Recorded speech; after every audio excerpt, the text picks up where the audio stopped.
avtobusimiz Pasatkada turibdi. Yo'lovchilarimiz kelib joylashishni boshlashgan vatandoshlar. Biz reyslarimiz Sankt-Peterburg shaharlaridan, Moskva shahridan, Samarqand, Toshkent yo'nalishida har kuniga avtobus qatnovlari yo'lga qo'yilgan.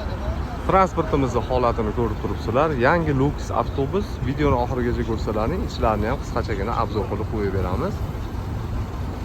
Shu avtobusimiz bugungi reysimizda chiqadi. Yo'lovchilarimiz kelib joylashishni boshlagan. Mana shunaqangi sumkalar odam boshiga 2 tadan bepul. Avtobusimizning ichki holatlari mana shu ko'rinishda.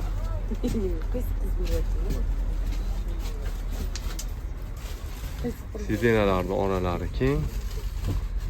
Zaryadnilar, monitor, konditsioner, hamma narsasi bor. Yaxshi joylashib oldilarmi akalar? Ma'qulmi? Qisilib olmadingizmi o'tirganingizda aka? Mana shunaqangi podnoschalar, zaryadni har bir yo'lovchiga alohida ruchnolar qo'yiladigan joylar ham bor. Ketmoqchi bo'lganlarga nomerlar qoldirib qo'yamiz. Bemalol aloqaga chiqib ko'rasizlar.